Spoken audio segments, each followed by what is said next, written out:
Hey guys, welcome to the Google Podcast. In today's episode, I'm going to be chatting about an amazing event that I went to recently and the guy who's behind it and how inspiring that I found it to be and the impact and the effect that I feel like it's had on me during the event and since it, which was only at the weekend for me. It's now Tuesday and I went on Saturday. I was going to talk about something different, really, a little bit linked in terms of health and well-being, but I'm going to leave that one until a future episode and just talk about why this is still sort of fresh in my head. So I went down to London on Saturday, jumped the early train down, and I went to an event by Dr Joe Dispenza, which was called Becoming Supernatural.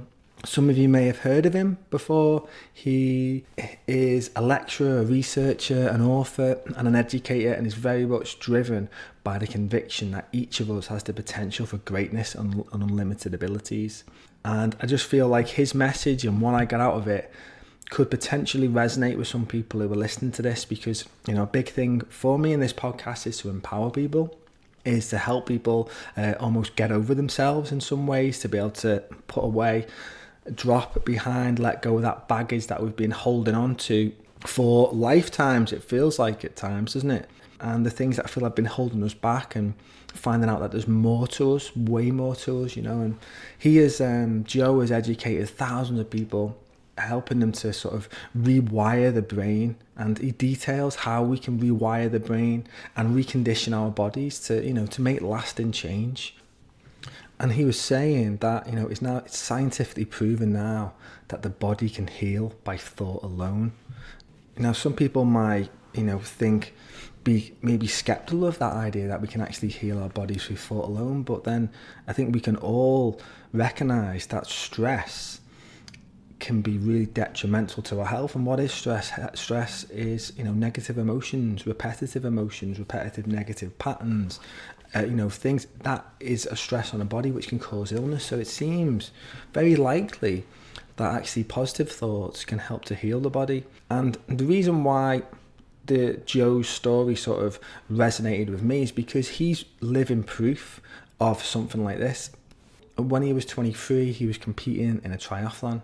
And he was on the bike part of the race, and he was coming around the corner, and then out of nowhere, sort of this SUV, which was doing 55 miles an hour, basically just hit him right from behind, tossing him right up in the air, and dragging him along actually for a little bit until they braked, and he finally sort of tumbled for 20 yards. In that moment, he broke 6 vertebrae and had a bunch of compression fractures in his back, and he was basically told by the doctors and the surgeons that he'll never be able to walk again. He was offered certain types of surgery, but the effects and the side effects that could have came with them didn't sound very appealing to him. So he sort of took the very brave decision of refusing that treatment. Instead, he decided to check himself out of the hospital, and he basically, as he was leaving the hospital, he had one thought going over in his head, and that thought was, the power that made the body heals the body. So he went home, and for 6 weeks in his mind, he would reconstruct his spine, vertebrae per vertebrae. And this would take him about 3 hours each time without losing his concentration. And at some point along the way, something began to click.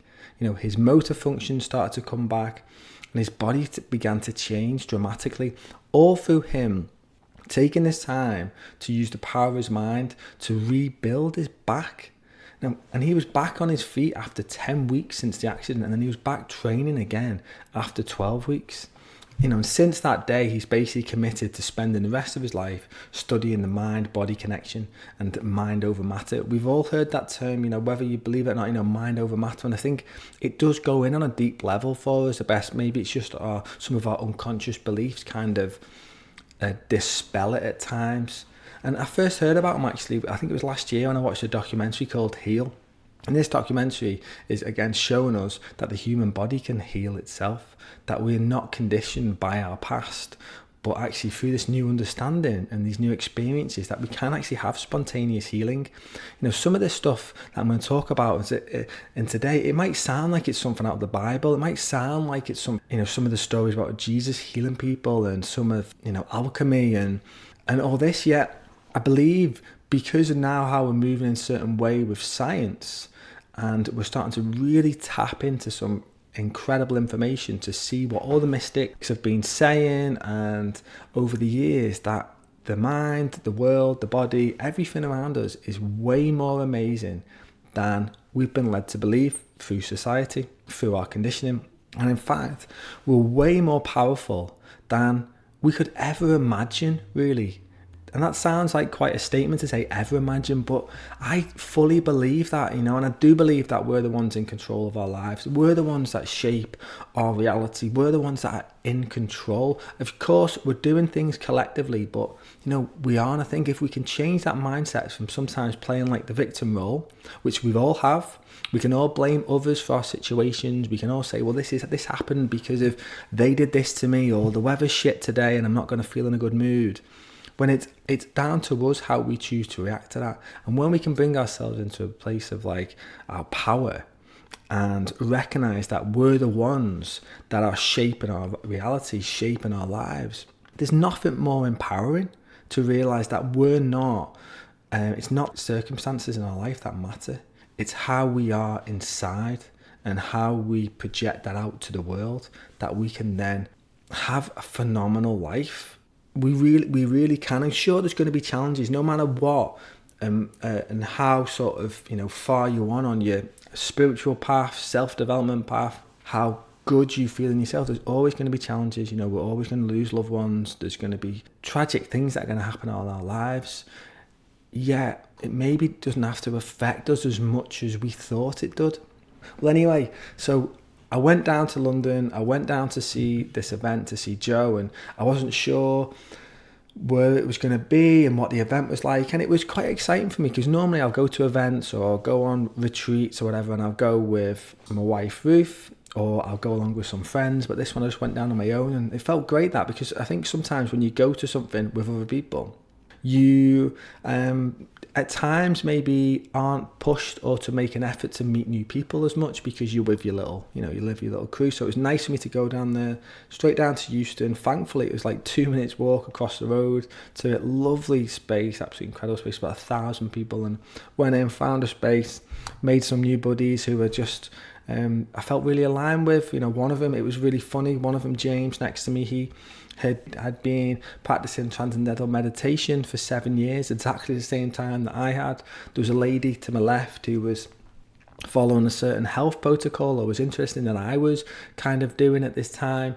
And it's just really interesting how when you come together with sort of like-minded ideas and beliefs, that there'll be just people around you that will help to reflect that and to be there. So anyway, enough of that. I was at the event, a full day one with Joe, and he kind of just took us on a journey and a bit of a backstory. Now, he does 1 day, 3 day, 5 day and 7 day events, so there wasn't necessarily, we weren't going to cram so much into this day, but he was kind of giving a taster for his research and his understanding now of how we can transform ourselves.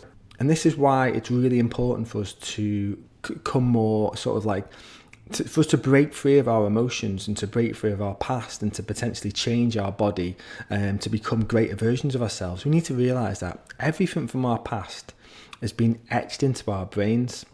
These memories stay with us and they can affect us, and we can end up just living our lives. Our todays and our tomorrows and the day after are just an impression from the days before, and often we can be stuck in them repetitive cycles. It could be for a lifetime, it could be for many years, and over time it just becomes unconscious that we're doing these things and we don't even realize that we're doing it. So we have all these unconscious habits that we do, and we want to really, for us to change our life and transform, we want to go from the known to the unknown. Each day anyway, just a bit more information, 95% of what we do is through our unconscious patterns and belief. That is huge. And 70% of us, the first thing that we do in the morning is reach for our smartphones. Mindlessly check in. We'll get on it, and you'll go on your email or you go on social media. As soon as you've done Instagram, you'll jump to Facebook and then to Twitter and then to your emails and then to the news. And then, is that serving our best interest? I think we can all put our hands up and say, no, it's not. So that's 70% of it doing that. And you know what? There's there's an amount of time when I do fit into that 70%. I'm almost like half and half. Sometimes in a week I'll actually like have my phone downstairs on charge or out the way, and other times it's with me. So having this just to remember that I don't want to just be going through my day creating these unconscious patterns. I want to be conscious of them and begin to break them. Because when you break them, when you break a habit or you become aware of a habit is no longer a habit. It becomes a choice. And then we can say to ourselves, why are we choosing to do these things? So it's interesting anyway. And then maybe once you've done your phone, you jump from the next thing, and in your head goes, right, okay, get up, go to the toilet. And then you go to the toilet, and then your head, it says, right, brush your teeth, okay, do that. Now get in the shower. And as you're in the shower, your brain's telling you the next thing and the next thing and the next thing. And again, you're just repeating over and over them things. Or they get in the car, drive to work, go to work, do this, open your emails, have lunch. And before you know it, by the time you come home and you have some tea and you watch some TV and you go to bed, read a book for a bit, you've kind of, on the whole, we've done probably 95% of the same things each day without realizing, thinking it's okay, but we're just being sort of like dragged through the day into a predictable future. And I'm becoming aware now that I don't want to go into a predictable future. I want to go into the unknown. I want to create new patterns and new experiences and go in new directions in my life. I don't want to be held back by my past. So, and the only place we can begin to do this, to change these patterns, is through the present moment. I talked about this recently in quite a few podcasts, whether it be with Louise Kay or some of the other solo ones that I've done, about how the ego can be running the show and I'm just basically running amok with us. And unless we can center ourselves in the here and now, we'll never be able to see how transformational our lives can be. We'll continue to be swept up in those old patterns and creating this predictable future by doing all the things that we've previously known. So it was just nice for me. Now, I'm not going to be doing anywhere near as good a job as what Joe Dispenza did on Saturday. I'm just here to sort of just like share this. And in a way, I'm doing this for myself, because often I'll go to some events and I'll make some notes, and then the notes will just go in the bottom drawer and I'll just leave it, and then 6 months later I'll pick it up and throw it in the recycling. Yeah, this is good for me because I've sat down and I've rewrote the notes out, and now I'm recording it, so it feels like it's going to go in for me even more by me doing this. And also I can listen to it again if I choose to, if I feel like I'm moving out of that place and I'm getting back into them more unconscious patterns. And even going to the event on the day is me breaking my patterns of what I would normally do on a Saturday. Even though it might seem like it's a good Saturday, which would I'd get up and I'd go out running, I'll come back, I might go for a sauna, and then, but it's the same things. Even though I might think they're beneficial for me, and they are in many ways, it's really good to break the continuity of things and to get that shift in perspective and to be absorbed in something new. It was really refreshing to sort of be in there and do that, because however far I may feel sometimes, I've done a lot of stuff, it's like I'm only even scratching the surface of what is possible, and it's breaking them patterns. But let's be honest, change is uncomfortable. The mind will resist it for the familiar. There's a lot of resistance inside of us at times, and when the resistance comes, and I'm becoming really aware of this now, is that when we start to push up against our edges, or people trigger us with what they say, or we go to an uncomfortable event or something where we think in our mind we don't want to go, we don't want to be, we want to just retract and go to our safety of our home or the people that we normally feel comfortable around. I'm realizing that those places which are pushing me to my edge, those places where I feel uncomfortable, that is exactly where I need to be, because there's obviously blocks, there's obviously resistance there for me to sort of push through, and I want to break through for them edges. Because on the other side of that, that's where I think the true freedom is, the true empowerment is to, what's that term? Freedom is on the other side of our comfort zone. And I feel like I've had it all wrong for quite a long time now, feeling like I just need to get everything set up right. I need to get my work set up right, my home life set up, and, get these certain things in place and everything will be set up. But actually it's not, We all need to be constantly pushing ourselves in many ways. And I don't mean in that way like an aggressive work hard way. It just means looking at what our limitations are within us and think what would be beneficial for us now to sort of take us to the next level. Because People talk about growing pains and yeah, it is painful, but I think it's far more painful to stay still than it is if we move forward. I think the reward and through that, and most of the time we don't do it because our ego, our mind will be telling us through our conditioned old patterns that we're not good enough, we can't do that, no one will listen to us, no one will be there for us, I'm going to fail and do these things. And even though we might get an idea that we're excited about, soon after the mind kicks in to say, oh, you can't do that, no chance, absolutely no, and the key is to have that will and that conviction to go, well, you know what, so what if I fail? So what, there's no such thing as failing anyway. It's all learning, it's all growing. I'm going to get something from the experience. And it might be that you don't do very well the first time, but the second, the third, the fourth, the fifth, the sixth time of doing something will get better and better. And we can prove to ourselves, prove to our mind that it was wrong in many ways, and we can move through that and we can keep going. So, and Joe Dispenza is very much about sort of like how we can fire new patterns into our brain and rewire the brain as well in that thing. And we don't have to wait for our external environment to change in our lives. I think a lot of us will say, and myself included, I'll go, well, when this happens in my life, I'll be happy. Or when this happens, it's like when this future version of now or this event happens, I'll be happy. And if something outside happens that'll make me happy, well, the thing is there's always going to be crappy days, isn't there? There's always going to be times when the weather's coming down. There's going to be times when you have disagreements with people. There's going to be time when there's really negative stuff that happens. We can't be waiting for our external environment to change. We have to be the ones to feel empowered to make those changes within ourselves.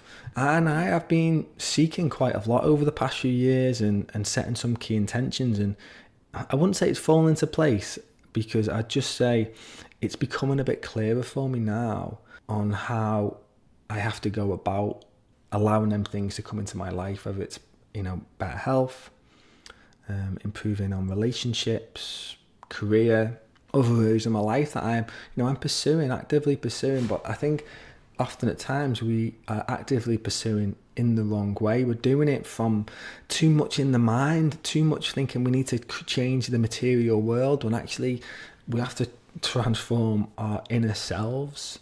And that might sound like all, out there or woo-woo, but this is what I'm finding to be true now for me, and it resonates with me and it feels absolutely spot on.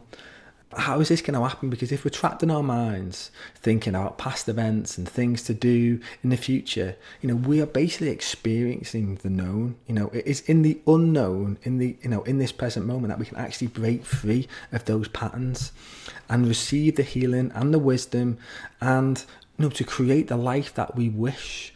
So that's where it's coming from me now, rather than feeling like, I have to do all these plannings and all these actions and be like having all these visions and expectations. It's almost just bringing myself more into this present moment. And that's where we can experience the unknown. That's where we can change direction. That's where we're not going to be influenced as much from our past or from a predictable future that's going to be created. So I'll just share sort of, I could go on forever with this event, and I'm just having this stream of like consciousness, me just dumping this onto a piece of paper and then trying to make sense of it. I'm talking to you guys, so forgive me if it's a little bit all over the show, and I'll put links to Joe Dispenza, I'll put links to some of the books, I'll put links to that documentary Heal, just to, maybe this is the first time you've heard that, that we can heal ourselves through the power of our mind. And we can transform our lives through that and transform other people's lives through that. And if that ain't doing good, then I really don't know what is. So one of the exercises that he does when we did there, we had pen and paper out there, and it's around about setting intentions for what we wish to sort of manifest in our lives. Like I said, it could be better health. It could be, the new job, certain amount of money, you want to move home, you want to improve your relationships in your life. So you basically set that. So the first one could be, okay, it's going to be health, okay? Just an example. And then you want to write down why you want this. So why do you want good health? Well, you want good health because you want to feel vital and you want to feel strong. You want good health because you want to be able to show up and be there for people in your life because you're feeling in a good place. You want good health because it's going to make you feel positive. It's going to put you in a good mood. These are the things, setting the intention, write down. And then the key thing is, which is really important, is to create elevated emotions around it. You know, we have to imagine what it feels like now. If you want to attract them things into our life, we have to not think of them like something like in the distant future that we're going to get to at some point. We have to imagine what it feels like now. And the reason why I love Joe Dispenza and I'm really happy to talk about him is because he does delve into the science of stuff. He's living proof that you can do these things, that you can transform things, that you can attract whatever you wish in your life. And he talks very much about the quantum field. And when we access the quantum field, when we get ourselves into that place of feeling extremely centered, extremely heart-centered in that way, we can tune into that. And when you're in that space, there's no time, there's no limitation. When we get into our place like that and we begin to feel grateful for what it would feel like to have greater health and to feel the joy and the happiness that we might experience from that, think those feelings now. And then if we can do that and tune into that via our heart, we're actually already beginning to transform ourselves in that moment. It's not something that's going to happen in the future. Of course, we might move closer to it, but it happens now. And by us setting that attention of what we want and writing down why we want it and then creating some elevated emotions around it, particularly around gratitude and happiness and joy, and doing that through our heart, it's very possible then. Well, it's almost impossible for it not to happen. The only time when it won't happen is when our mind comes in and shits all over it and says, no, that's not going to happen, you can't do this.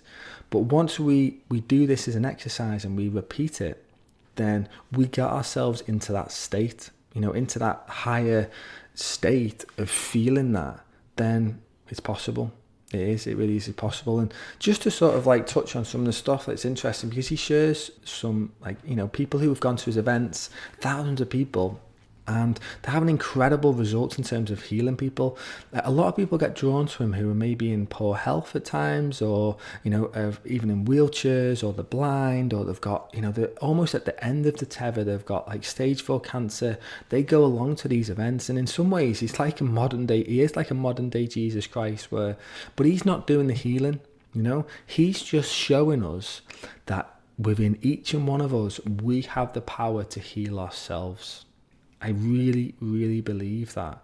And he's not making out that he's some guru or he's some messiah. He's just letting us know what is actually we already know, but he's just helping us to remember that within us all. And there was, he was telling us about an event where there's a woman there and she couldn't see out of her left eye, and it had been like that since she was 3, and she was, an elderly lady, and she goes for, I think it was the 5-day event, and she has some major shifts through that. And at the end of it, they kind of do meditations at the end of, they did it for us at the end of the day, so I assume that they'll do quite a few meditations and really ground this information so we're sort of living it and breathing it. And then by the end of it, done a meditation, and she's tapped into this innate healing quality within her, and she can actually see again. So she'd been on this event for 5 days and she couldn't see out of one eye, and she hadn't been able to since she was a little kid, and there and then she can see again through doing these transformational exercises and meditations. And there was someone else there as well. There was a guy who had stage 4 cancer. He literally had tumours all over his body. The doctors had basically said to him, you need to go home and there's not much more we can do for you. You need to just say your goodbyes and stuff. And something inside him was saying no, So he's gone to Joe's event and he's gone through the exercises and he put himself through it, and he has healed himself. Every single tumour in his body has evaporated. He goes for tests after the event. Doctors cannot believe that he's got no cancer whatever throughout his body. He has made that shift in himself. He's healed himself. We talk about the placebo effect and how powerful the mind is, and science supposedly can't, sum it up why the placebo, but it's real and it's true. So, and this, I'm not going to try and make out that everyone that goes to these events is healed, because they're not. I think Joe Dispenza says he has something like, a 38% success rate with people, but isn't that phenomenal? For me, it's hugely transformational to think that if we can, through ourselves, through our minds, and put ourselves in that state, like Joe did, he broke 6 vertebrae, compressed fractures all over his back, wasn't going to walk again. Through the power of his mind, he healed himself. He's now sharing this with other people, and other people are healing themselves from horrific injuries, from terrible diseases in the body, from disabilities. He is showing people the way to do this. So, just another thing that I just want to touch on with this, and that's which is I found really interesting. We talked about this experiment that they did with people learning to play the piano. They took 2 groups. One group was trained for 2 hours a day in front of a piano to play the keys and to learn the notes and to play some tunes. The other group didn't have any piano in front of them, and they were just there to use their mind and their imagination to learn to play the piano. Anyway, after 2 weeks, 2 hours a day, the people who had been learning to play the piano were showing great promise, and they were doing well. They were able to play some songs. But the amazing thing is, the other group who weren't actually in front of the piano and were just doing it in the mind, it showed that they'd made just as much progress in learning to play the piano and when they were in front of it as the group who were doing it for real. And I'm using for real in inverted commas. So what does that go to say? That, how powerful the mind is. And even this is like dripping into mainstream. The more like I hear about footballers who, before they go to bed at night, they'll be visualizing the day after. They'll be visualizing themselves scoring a goal. They'll be putting themselves in that state of, if they've got a pressure moment, putting the ball down to score a penalty. And there's a player for Liverpool called James Miller, and he said something very sort of zen in a way. And when he steps up to take a penalty, and he often ends up taking them like last minute, 94th minute, 93rd minute. He's done about a lot recently. He's got 50,000 people around him. There's millions of people watching online and on the TV. And he's got the away fans like cheering him on, booming and stuff. Yet he said something like, what I do is I take a breath, I center myself, I just remember the amount of times, all the practice that I've done, I've trained for this, I've done this, and he's imagining it scoring, and he's got a phenomenal rate of scoring, always puts it in a different corner, basically the other way to the goalkeeper, all because he was able to sort of like center himself, move himself into this moment, rather than get caught up with his external surroundings. So just some of these stories, just that they share, these things like show that it's possible. And I think it's the amazing thing is when we hear about people who have like stage 4 cancer and healed, people who've been blind for their entire lives and then showing that they can see again, these stories that we start to hear, and these are real, they really are, they're truly real. When we start to hear these, we begin to change our beliefs, because most of us do not believe that we could just heal ourselves from cancer in a course of a few days, or we can get our vision back. We kind of just don't believe it. So these stories are helping us to change the beliefs. Because our beliefs shape our reality, what we believe is, what we will see in the world and see even ourselves.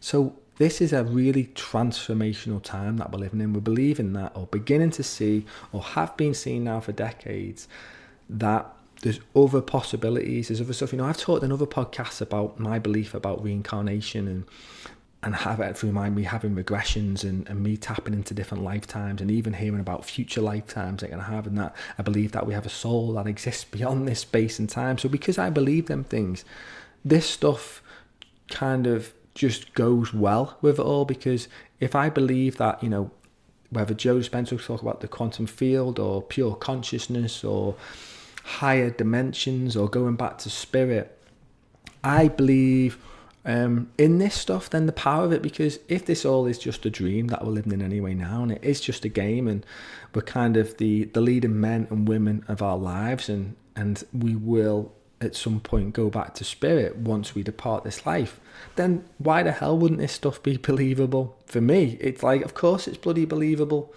It's crazy that we actually believe some of the limiting beliefs that we have about ourselves. That seems to be the crazy thing once we start to tap into this stuff. So anyway, I don't want to go on for too much longer, because, I'm probably just like rambling, but I do want to talk about the guided meditation that we did at the end. Now, I'm sharing this now because without a doubt, I experienced something towards the end of this meditation that I have never felt before in my entire life. I believe that I had the greatest heart opening I have ever experienced. So the lights go down, there's 1,000 of us in this room. Joe puts on some music in the background, which is very much to sort of put us into like I think it's a theta brainwave state, which is where it's like very restorative, very healing. And then he's talking over that, and his voice kind of changes, and I think he does that for a very particular reason. Not that I know why, but he does. The meditation lasted for about 30 minutes, and he wants us for us to be able to get out of our heads the predictable futures and what we know that's come before us, and thinking about the past and the mind saying this, we've got to go here. Like, what he wants us to do instead is to focus beyond ourselves and go into like infinite space, and feeling all that space around us, and imagine how far we can go like out of it and out of our body. So it's almost like you can feel yourself softening in that way. And he would say anytime that, your mind chirps in, which it did for me, like it was saying to me, you need to get your train soon, make sure you bloody miss your train, and when you get on your train, you need to do this. I'm like, right, hang on, okay, thanks for that, I don't need that right now. Just to bring myself back and center myself. But it was really helpful just to be thinking about the space beyond me and the infinite space, this infinite void that exists, into infinity, and just putting myself into there. And what was beautiful at one point, this isn't the most transformational thing, but this was very beautiful. And that was, I started to feel my body dissolve.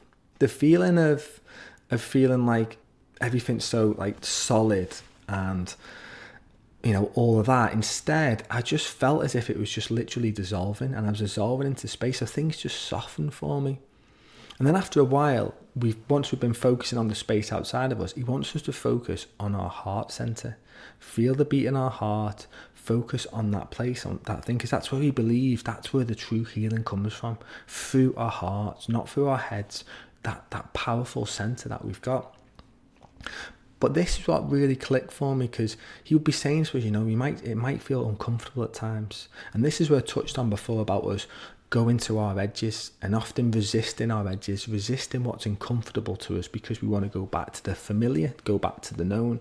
Yet that's where at times, we don't make the transformation that we want to do. And in the past, I know for me, if I've been doing something, whether it's a meditation or doing something that made me feel uncomfortable, I've wanted to run away. And at some point in this one, I did kind of just want to like open my eyes and take a stretch and get up and go out the room, because it started to feel uncomfortable with me. But he would say to me, right, when that happens, just keep bringing yourself back to your chest, keep bringing yourself back to your heart, focus on that. And at this point, like my body was starting to ache, like my parts of my shoulders and my back and my legs, it was becoming to be really uncomfortable. But because he was saying, this is what it might be feeling like, just keep bringing yourself back. And then, all of a sudden, with all this discomfort in my body and how I was feeling, and I'm like, is this even bloody working? But then I just keep on trusting what he was saying, bringing me back. And then all of a sudden, I felt this wave of energy that I cannot even... I'm feeling it now, just saying it, and it's amazing. I felt this energy in me, and it came from my heart, and it was like as if I was just lit up like a light bulb from the inside. It was truly electric. It was like this an explosion of energy in my heart center that literally was sending shockwaves around my entire body.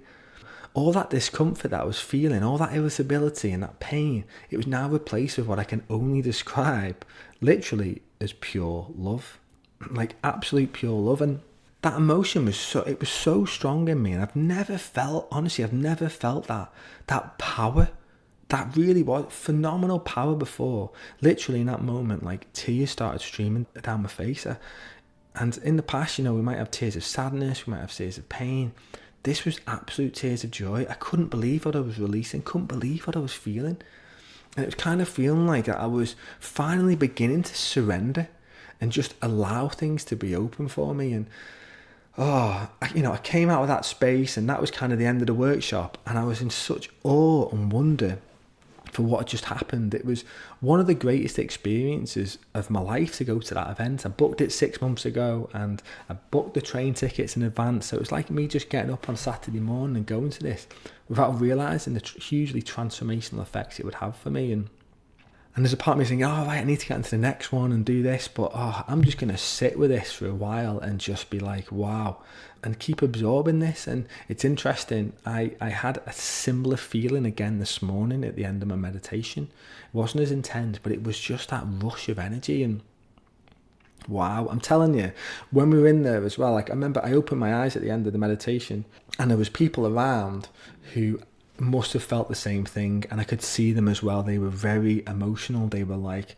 oh, you could feel the weight, the lifted. And I reckon in that room, the amount of energy that was coming off us, we could have literally powered the grid of London for a good hour or two, because it was literally electric in there. And it was amazing. And that's why I think it's so good to go to events, to get involved in workshops, to go to these things, take us out of the familiar, put us into the unknown for a little bit, to experience something transformational. And that's what I got. And to do that, I was just like, wow, amazing, you know. And it does makes me realize that freedom from pain that we're going through, it's only possible when we push up against that pain. You know, we have to go to our edges, we have to go through it, you know. And when we push through, get to them edges in life, you know, that's when we get the question, that's when we get it in our mind, are we going to be brave enough to face them, to go into the unknown, to go into the unfamiliar? Or are we going to retreat back into the known and what we know is and what's comfortable? I'm just talking from my experiences, and I'm saying that the transformation is on the other side of our comfort zone. That's where we are now. So, you know what? I'm going to leave it there for today, guys. I've really enjoyed just reflecting on my event that I went to, and I'll leave links to stuff, and I'll see you again for the next episode soon. And until next time, have a good one.